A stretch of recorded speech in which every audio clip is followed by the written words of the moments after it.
నమస్తే, welcome to AP7 AM.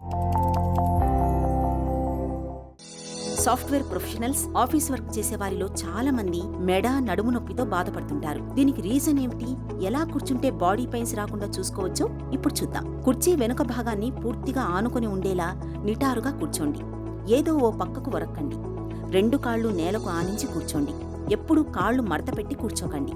మీ మోకాళ్లకు కుర్చీకి మధ్య కొంత ఖాళీ ఉండేలా చూసుకోండి. మీరు కూర్చున్నప్పుడు మీ మోకాళ్ళు మీ హిప్స్కు సమానంగా లేదా కొంచెం తక్కువ ఎత్తులో ఉండేలా కూర్చోండి. నిలువుగా చూసినప్పుడు కాలి మడమలు ఎప్పుడూ మోకాళ్ల కన్నా ముందే ఉండేలా చూసుకోండి. కాళ్లను వెనక్కి మడిచినట్టు కూర్చోవద్దు. భుజాలను రిలాక్స్గా ఉంచండి.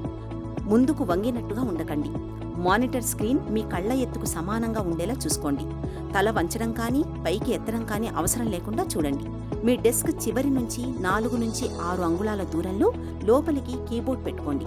దీనివల్ల మీ చేతులు ఆనించేందుకు చోటు ఉంటుంది. మణికట్టు నొప్పి రాకుండా సరిగ్గా సరిపోయే మౌస్ను ఉపయోగించండి. కీబోర్డ్ వాడేటప్పుడు మీ మోచేతులు 2 పక్కలకు కాస్త దూరంగా ఉండేలా చూసుకోండి. ప్రతి గంటకు ఒక 10 నిమిషాలు బ్రేక్ తీసుకోండి. కాసేపు లేచి నిలబడి అటు ఇటు నడవండి. అంతే. ఈ వీడియో కనుక మీకు నచ్చినట్లయితే లైక్ చేయండి, షేర్ చేయండి, మా ఛానల్ని సబ్స్క్రైబ్ చేసుకోండి.